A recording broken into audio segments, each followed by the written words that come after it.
Buongiorno agli ascoltatori, La Verità alle 7, questa è la rassegna politicamente scorrettissima della Verità. Buongiorno a chi ci segue in diretta Twitter, a chi ci segue in diretta Facebook. È un lunedì particolarmente importante perché sia pure in modo caotico, sia pure troppo lentamente rispetto a quanto molti di noi auspicavano, sia pure tra mille incertezze, un pezzo di Italia oggi si rimette in movimento. Più di 4 milioni di lavoratori sono di nuovo autorizzati a tornare attivi, a uscire di casa.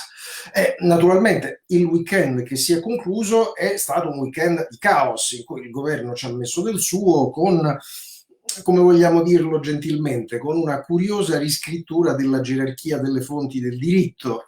In testa ci sarebbe la Costituzione, no, in testa ormai ci sono i DPCM del Presidente del Consiglio, reinterpretati attraverso le FAQ, reinterpretate a loro volta da veline di Palazzo Chigi, reinterpretate a loro volta da circolari del Ministero degli Interni. Insomma, capite bene che il caos c'è tutto e oggi qualunque giornale sceglierete di acquistare, anche quelli più filogovernativi, l'arrampicata sugli specchi è totale perché c'è la questione dei congiunti che si possono visitare, ma dice comicamente una delle FAQ senza assembramenti.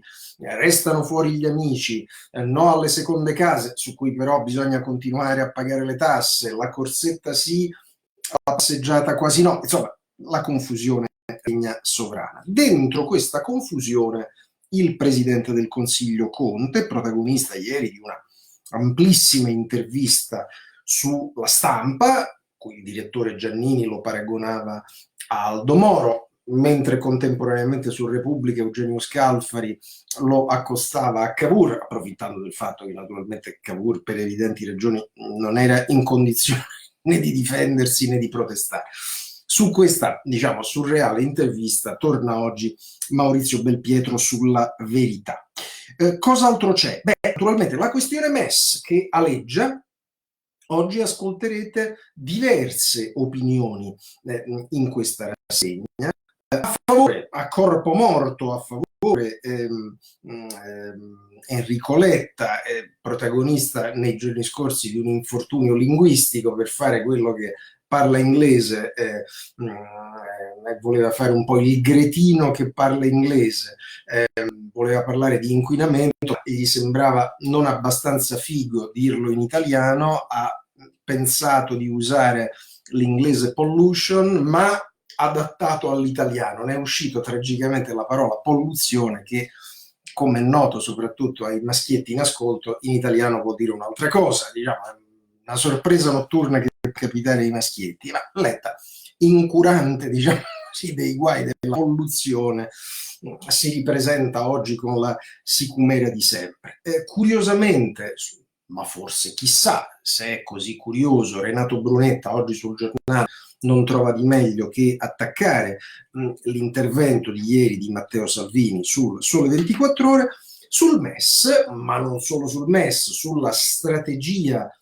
poco soddisfacente, secondo la persona che stiamo per citare, europea di risposta al coronavirus. Noi però vi raccomandiamo l'intervista sulla Verità a quello che è per distacco il più autorevole giornalista economico europeo, Wolfgang Munkau, che rilascia una amplissima intervista alla Verità ed è una delle ragioni per prendere oggi la Verità in edicola. Cos'altro resta? Ecco, resta quella che probabilmente doveva essere la notizia principale. Oggi bisogna un po' cercarla, bisogna dare atto al neodirettore di Repubblica Molinari, che è quello che la valorizza di più, cioè la dichiarazione fortissima del segretario di Stato americano, ministro degli esteri americano Mike Pompeo, che ieri ha detto con inusitata durezza che c'è un incredibile ammontare di evidenze, di prove sul fatto che il laboratorio di Wuhan c'è e come con il virus, e quindi naturalmente ci si interroga su quanto Trump, diciamo, premerà sull'acceleratore del confronto geopolitico con la Cina, e la sensazione è che premerà molto, e scrive Molinari in un suo commento su Repubblica, e a questo punto anche geopoliticamente non si può stare un po' di qua, un po' di là, bisogna scegliere. Allora, questo l'ampio sommario. Andiamo a vedere le prime pagine che abbiamo selezionato per voi. La Verità: per ora il più fuori è Conte, parla Giuseppi, il paese va, la maggioranza solide, con le regioni tutto ok, ma la realtà lo smentisce. Ancora confusione, rivolte, scontri istituzionali. Il Ghisleri: gli italiani feriti dall'avvocato del popolo. E sì, perché un'altra delle interviste della Verità è alla sondaggista Alessandra Ghisleri, ci arriveremo tra poco.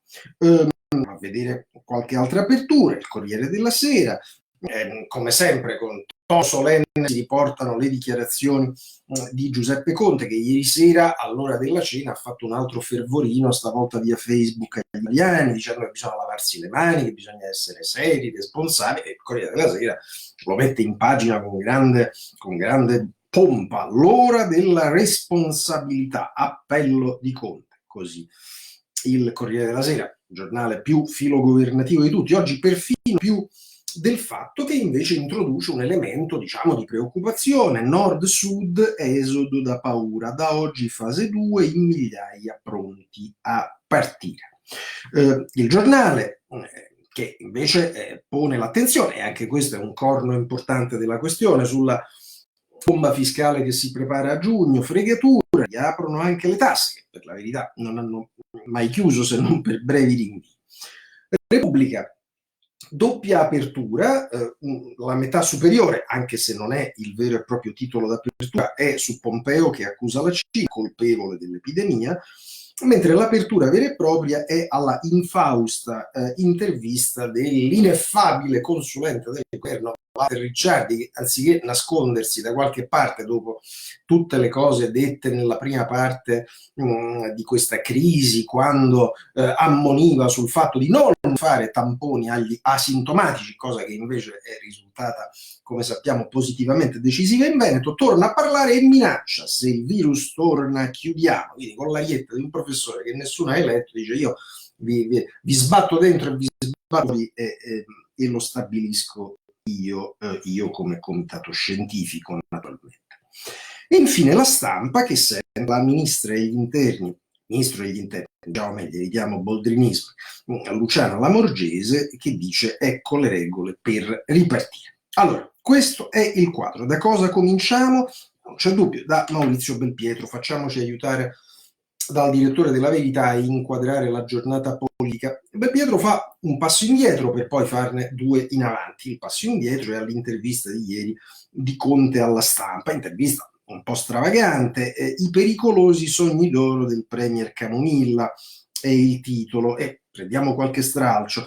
Matteo Renzi spara a palle incatenate contro il governo, dicendo che non ha mandato a casa chi chiedeva pieni poteri, per poi trovarsi un premier che i poteri se li prende senza neppure chiederli. Il capo del governo sbadiglia e dice che con Italia Viva sta lavorando bene, la maggioranza è solida e il menù che passa a Palazzo Chigi è ottimo e abbondante. Questo è solo il primo dei casi che Belpietro prende in esame per, diciamo, mettere a fuoco queste risposte così un po' vaghe di Conte. Andiamo a vedere la parte conclusiva. Oltre ai buoni propositi, nell'intervista c'è spazio anche per parlare di altre cose, tipo MES d'Europa. Come è noto, Conte aveva giurato che del fondo salva stati l'Italia avrebbe fatto a meno, ma la notte trascorsa dopo il declassamento di Fitch deve aver portato consiglio. Infatti da no MES il Premier si è convertito a sì MES, virgolette. All'ultima riunione ho ribadito che l'unica condizionalità ammissibile è che le risorse siano autorizzate per le spese sanitarie dirette e indirette, cioè il nostro governo, per bocca del suo massimo rappresentante, si è rimangiato tutto ciò che chiedeva per adeguarsi alle regole imposte da Olanda e Germania. E il Recovery Fund, che Giuseppe riteneva imprescindibile al punto di minacciare di bloccare tutto, abbiamo posto la condizione che sia subito operativo. Bene, e la risposta dei partner qual è stata? Stiamo aspettando le decisioni della Commissione, ma intanto continuiamo a lavorare per fare in modo che abbia una dotazione finanziaria consistente. E chiosa sarcasticamente il direttore della Verità: ottimo, basta pazientare. Così Maurizio Belpietro. Va vanno ricordate una serie di cose molto importanti che stanno oggi sulla Verità. Citiamo Paolo Del Debbio, che dalla scorsa settimana è un altro autorevole commentatore della Verità, è al suo terzo intervento e questa volta ragiona su quello che gli imprenditori hanno già dovuto pagare di tasca propria per organizzare la ripartenza, sia quelli che oggi possono ripartire, sia quelli che invece purtroppo si sono ritrovati la decisione del governo di una riapertura slittata in avanti tra mascherine, gel, tempo, quanto ci costa tornare alla vita. Si raccomanda anche questo commento Del Debbio. E poi vi dicevamo le interviste sulla Verità. Federico Novella che sente Roberto D'Agostino, il papà di Dagospia, Luca Telese che sente il sociologo Francesco Alberoni, e poi le due interviste che già evocavamo nel sommario.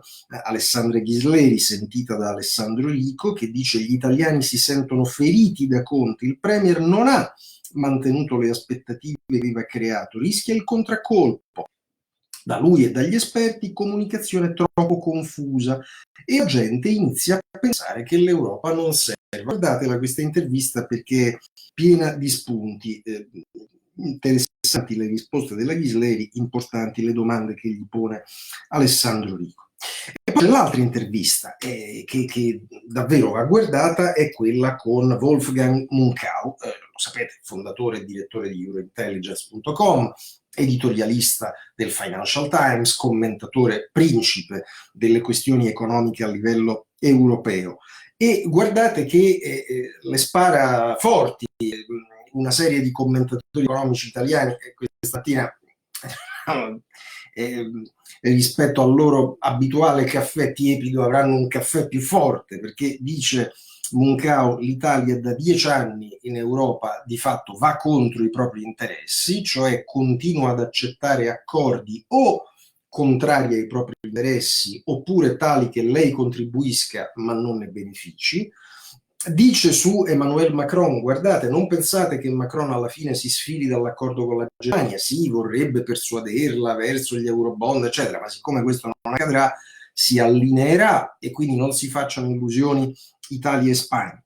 Dà Munkau un giudizio negativo sulla reazione dell'Unione Europea, dice sta solo cavalcando in avanti il barattolo, dice che non è la soluzione appropriata quella della combinazione OMT sostenuta da linea di credito MES, e da questo punto di vista mette in guardia l'Italia, e anche dice: guardate, usa questa parola inglese, gli altri leader europei sono stati, per dire, outfoxed, sono stati raggiati dalla Merkel, che è di gran lunga la most senior person, la persona con più esperienza nei consessi europei, conosce perfettamente le regole europee e insomma li ha un po' incartati, e in particolare dice: guardate che la Merkel vuole che l'Italia aderisca al MES. Questa è l'intervista piena di stimoli di Munkau. Allora, vi abbiamo fatto un po' di vetrina della Verità di oggi, con la preghiera e la raccomandazione, quando questa rassegna sarà finita, di passare in edicola a prenderla. Andiamo all'altro tema, che è quello, anzi al tema principale della giornata di oggi, inutile girarci intorno, che è quello della ripartenza. Come la mettono i quotidiani? Andiamo a vedere subito i filogovernativi, i pasdaran governativi del Corriere della Sera, ormai Organ, Conte e Casalino, insomma, surreale spazio nel pezzo, non ce ne vorrà, firmato da Galluzzo, mi pare, all'appello di Conte alla responsabilità, sta a noi decidere se vogliamo evitare dolorosi dietrofront, c'è tutto il fervorino di ieri sera di Conte che dice: fate i bravi, lavate le mani, insomma, cosa curiosa, un discorso un po' da papà, un po' da preside, ma il compito del Presidente del Consiglio sarebbe invece quello di dire che cosa sta facendo lui, perché non stanno funzionando le misure economiche, perché il decreto aprile ancora non c'è stato e siamo al 4 di maggio, quanti tamponi verranno fatti, ma invece questo ci fa la morale. E poi c'è anche un pezzo, lo mette in pagina Fiorenza Serzini, a cui tocca l'ingrato compito in chiave filogovernativa di precisare quali sono le regole, addio all'autocertificazione, passeggiate, sport, Corriere cerca di metterla bene, sul modulo non si deve indicare il nome di chi si va a trovare, e ci mancava pure che uno deve presentare, ci vado a trovare Giovanni Rossi, ecco. Ma il caos è quello che vi abbiamo descritto nel sommario, con questa, diciamo, surreale riscrittura della gerarchia delle fonti del diritto italiano. Sulla medesima linea filogovernativa il fatto, pagina 2, oggi parte la fase 2, Conte non vanificare gli sforzi, e per aggiungere qualcosa, perché Travaglio deve aggiungere un po' di aceto al vino, nella metà inferiore della pagina si indica il cattivo, anzi la cattiva, che è la governatrice della Calabria, Iole Santelli, l'allarme in Calabria, 6.500 decisi a Tornale e Iole non ha i tamponi.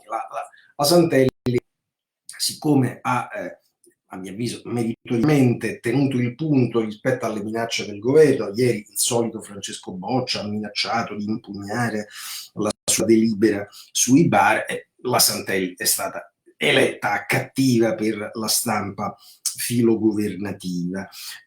Critico invece nei confronti del governo il Giornale, segnaliamo il pezzo di Paolo Bracalini, ben concepito, Conte senza maggioranza dà i compiti agli italiani, e nella medesima linea il commento di prima del professor Marco Gervasoni, non uccideteci con i codicilli, così il Giornale.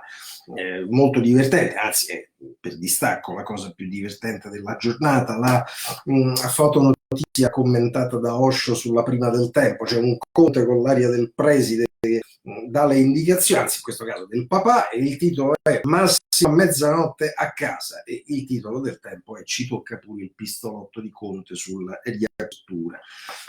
Che altro c'è? La stampa sente ministro degli interni Lamorgese, che cerca di fare come può, di dare decoro, diciamo, a una situazione istituzionalmente e giuridicamente indecorosa, è inutile girarci intorno. Peggio di lei però è sentito su Repubblica e fa il titolo di prima Walter Ricciardi. È davvero spiacevole il tono. Non è finita, se i contagi salgono tra 2 settimane dovremo richiudere, il paese resta sorvegliato speciale. Ora, che si debba andare con i piedi di piombo, non c'è dubbio. Che la comunità scientifica abbia il dovere di monitorare, non c'è dubbio. Che il governo debba valutare ogni aspetto supportato dai tecnici, non ci piove, ma questa aria così da morirete tutti, dovete morire, state attenti, eccetera, da parte di un signore che nessuno ha votato, che nessuno, anzi una volta ha provato pure a farsi eleggere, ma diciamo non andò benissimo, e questo però insiste. Fa anche lo spiritoso, perché nell'ultima domanda dell'intervista di Michele Bocci gli si chiede conto anche della sua infelice sortita contro Trump. Vi ricordate quando postò un video ripreso dal regista americano Michael Moore di gente che colpiva con calci e pugni un pupazzo con la sagoma di Trump, e lui si arrampica sugli specchi e dice: volevo dire, guardate come i cittadini rispondono ai politici che non prendono le necessarie misure, ma la nostra destra non ha gradito e ho ricevuto un sacco di attacchi. Pazienza. Ecco, fa anche il fenomeno.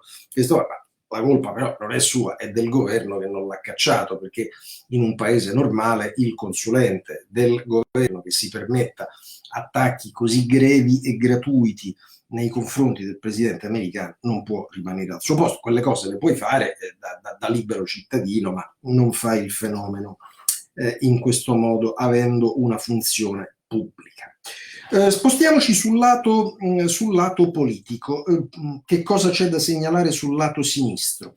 Allora, abbiamo già di fatto incidentalmente segnalato la sortita di Francesco Boccia, commentato criticamente dal Giornale, il pezzo di Pasquale Napoletano, la virgolette strategia di Boccia, bastone con la Calabria, carota con le Giuni PD, e fa notare il commentatore del Giornale una contraddizione che in effetti c'è tutta. Boccia non ha fatto un plissé quando qualche ordinanza è stata forzata da governatori del PD, e invece quando è una governatrice di centrodestra o un governatore di centrodestra, come in altre regioni, sul Tempo Massimiliano Lenzi ironizza su diciamo la carta d'identità politica di Conte, il liberal socialista o democristiano? Non si capisce bene, ma insomma, chissà se è il caso di avventurarsi nella esegesi politica delle interviste di Conte. Andiamo a vedere le cose più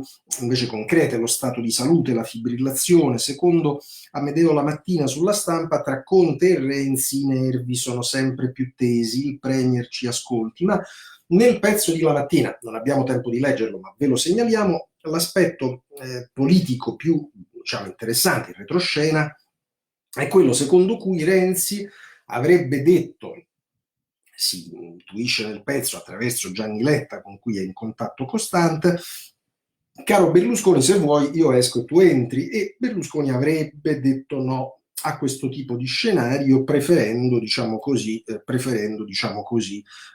un'ipotesi di unità nazionale da costruire, poi non si capisce bene con quali mattoni ancora.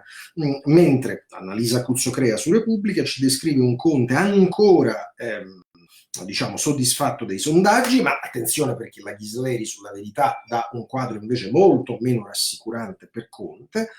La Cuzzocrea aggiunge un elemento, diciamo, curioso, facendoci sapere che il comitato Colau, ve lo ricordate, il mitico comitato Colau, si è già diviso in 6 sottocomitati, quindi sono 17 diviso 6, insomma si incontrano a piccoli gruppi, speriamo distanziati e con le mascherine. C'è però la questione MES. Allora, abbiamo visto Moncao sulla Verità, e invece Pasaran del sì è Enrico Letta. Abbiamo detto dell'incidente nel weekend linguistico, la polluzione. Enrico Letta, senza fare un plissé, si ripresenta e pontifica. Lo intervista Francesco Bei. Nell'intervista al nostro giornale il presidente Conte si è mostrato evasivo e riluttante sull'utilizzo del MES. Cosa si dovrebbe fare? Letta, usarlo, perché davvero non capisco il problema, non capisce. Insiste il giornalista della Stampa che lo intervista: dicono che ricorrere al MES aprirebbe la strada all'occhiuta sorveglianza rafforzata sui conti italiani. Non sarebbe un commissariamento, che anche la Stampa, come Repubblica la settimana scorsa, comprendono quello che sta per accadere, ma Letta, che ricordiamolo bene sta a Parigi, dice: la sorveglianza rafforzata è un non problema, esiste a prescindere dal MES. Sono regole già applicate che fanno parte del cosiddetto trattato Tupac, quell'insieme di nuovi poteri che la Commissione UE ha avuto in dote dalla crisi del 2008-12, ma non c'entrano nulla con la condizionalità che venne imposta alla Grecia. Ricordo poi che il titolare di quei poteri è un italiano e si chiama Paolo Gentiloni. Hai capito che garanzia? Anche qui però, Letta, io capisco che, diciamo, preso dalla emozione della polluzione, diciamo, sia ancora tutto contento. Quindi, però una volta che diciamo avrà fatto tutte le docce del caso, forse sarà il caso di ricordargli che il problema c'è e come, perché quando sei in sorveglianza rafforzata ti si può chiedere un programma di aggiustamento, ti si può contestare l'adozione di un taglio di tasse o di una misura di spesa, e se non lo fai, a maggioranza qualificata possono importi delle condizioni più onerose. Quindi il problema c'è e come. Il problema però c'è anche sul lato destro dello schieramento politico, perché ieri sul Sole 24 Ore, e non è un fatto che capita tutti i giorni, il leader più forte dell'opposizione, Matteo Salvini, aveva pubblicato un suo testo economico, a me pare anche ben strutturato, e incredibilmente, tanto che da sinistra non era stato attaccato, anzi, trattandosi di cose a me pare di certo buonsenso, non prestavano il fianco ad attacchi. Incredibilmente chi è che lo va a attaccare? Renato Brunetta, che in particolare se la prende con la parte la più ragionevole di tutti, evocata da Salvini, che sul piano europeo continuava a dire: no, guardate, il tema è che la BCE deve acquistare i titoli, cosa assolutamente cruciale da ribadire, a maggior ragione rispetto alla giornata di domani, giornata pericolosa perché domani si riunisce la Corte Costituzionale tedesca, che potrebbe invece imporre uno stop dal punto di vista tedesco a tutto ciò, e questo sarebbe pericolosissimo per l'Italia. E che cosa fa Renato Brunetta? Attacca Conte, attacca la maggioranza, attacca il centro-sinistra? No, attacca Matteo Salvini. delegare alla sola banca centrale la risoluzione dei problemi reali delle singole economie finisce per deresponsabilizzare tutti gli attori economici, azzardo morale che finisce per distruggere non solo le economie ma anche le democrazie.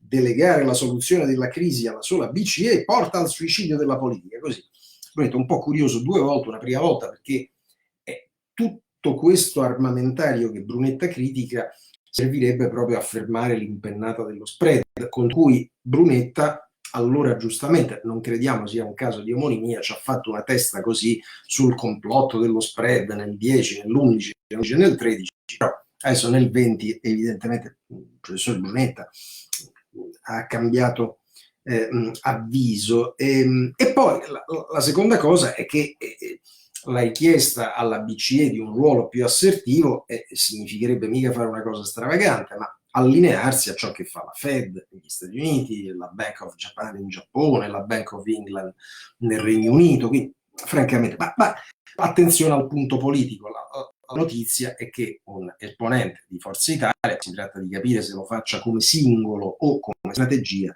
non trova di meglio che attaccare il leader del partito più forte del suo stesso schieramento.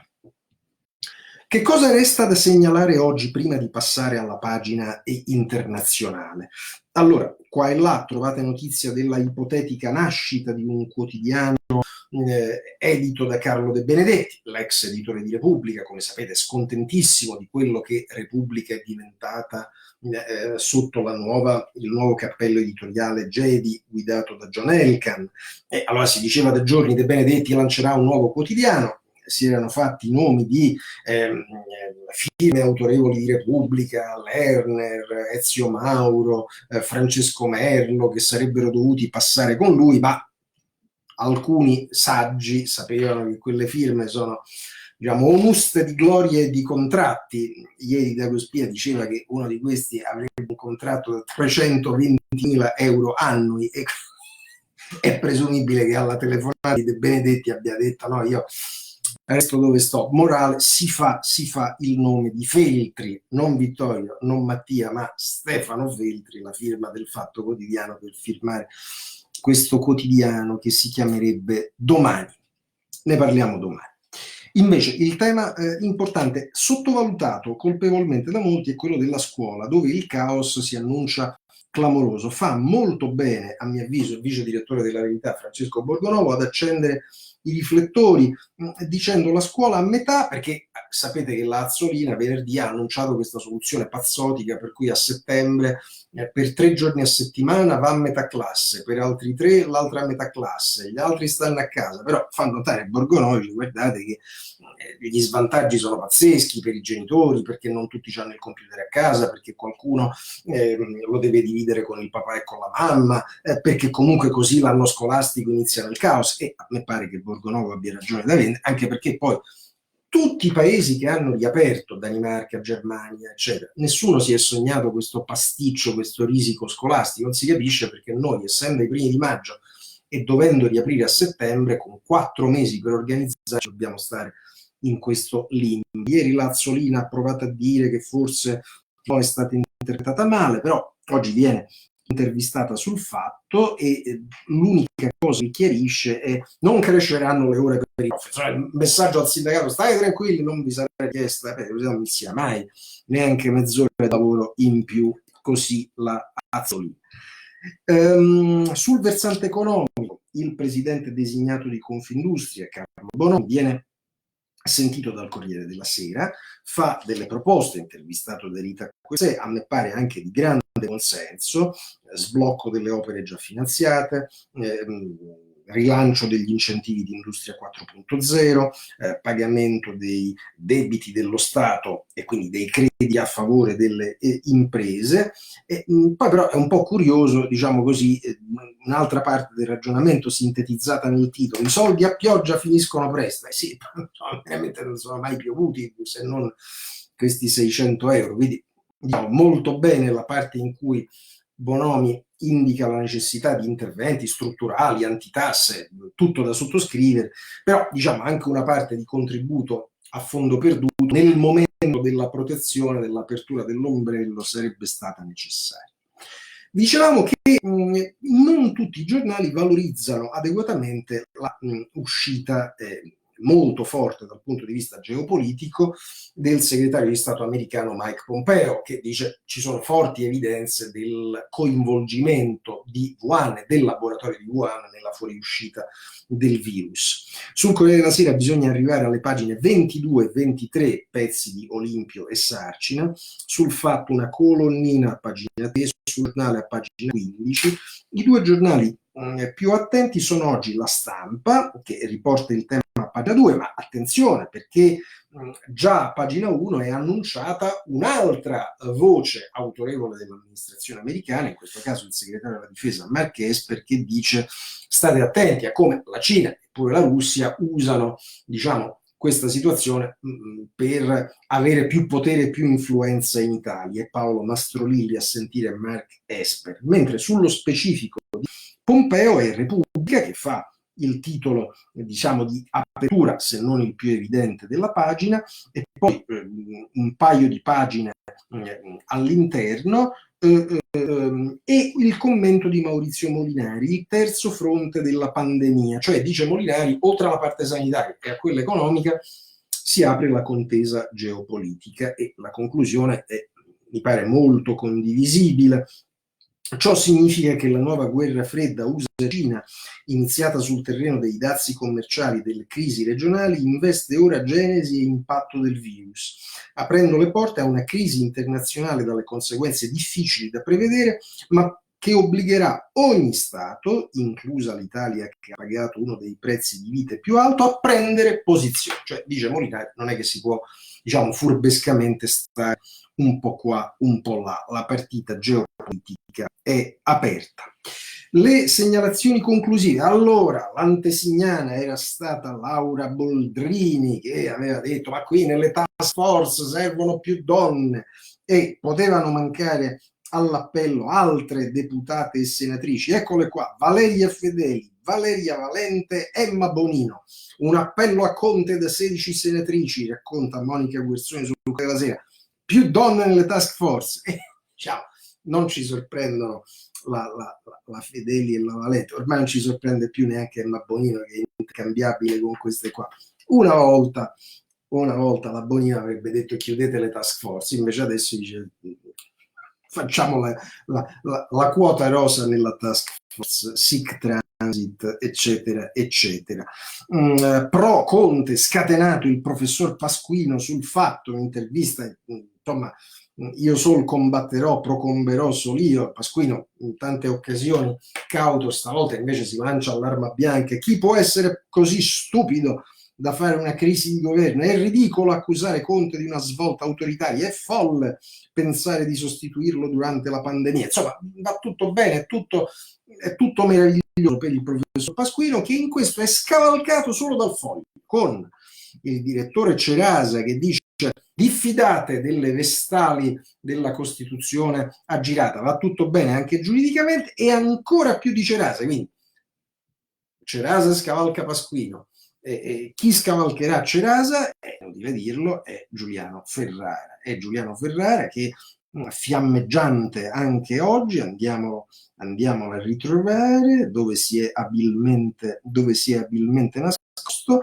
Insomma, Giuliano Ferrara oggi, anche lui, andiamo a ritrovare su quest'altro device, Giuliano Ferrara, eccolo qua, il quale anche oggi se la prende con gli oppositori di Conte. Quindi fa capire che, diciamo, il suo ruolo di cane da guardia è contro l'opposizione, cane di compagnia per il governo, ma cane da guardia contro le opposizioni. E andiamo a vedere qualche passaggio, quello che non gli va bene. Parla di un'armata Brancaleone che va dal giornalismo tabloid di Belpietro alle sofisticate e sonnolente noterelle di un Folli. Un esercito che sfida l'avvocato Conte, poi detto il Visconte, chi ha fregole combattentistiche, dai nuovi adepti della bella morte al muoia chi può del contropotere fru, parli pure al conducente, disturbi pure il manovratore, ma con una misura di decenza, per il resto si metta la mascherina e i guanti e non rompa i coglioni. Così Giuliano Ferrara, e francamente attacco a Stefano Folli volgarissimo, attacco a Maurizio Belpietro volgarissimo, difesa di Conte francamente sudata e agitata, ormai è uno dei boys di Casalino, Giuliano Ferrara. E questo bar l'avevamo descritto venerdì e purtroppo non avevamo torto. Immaginate l'insieme, speriamo distanziati, Ferrara, Travaglio, Scalfari, Mieli, tutti lì radunati a dire che Conte è brevissimo e bellissimo, tutti al posto della mascherina metteranno una pochette. Va bene, allora il nostro tempo è finito. Questa sera ci risentiamo per chi vorrà alle 19, ma la preghiera è di passare in edicola a prendere La Verità, che come avete visto oggi è piena di cose. Ve le ricordo, l'editoriale di Belpietro, il commento del Debbio, tutta una serie di inchieste e di approfondimenti all'interno, le interviste ad Agostino, ad Alberoni, alla Ghisleri, a Wolfgang Munkau, tutte buone ragioni per non mancare di prendere la vostra copia della Verità. Buona giornata a tutti.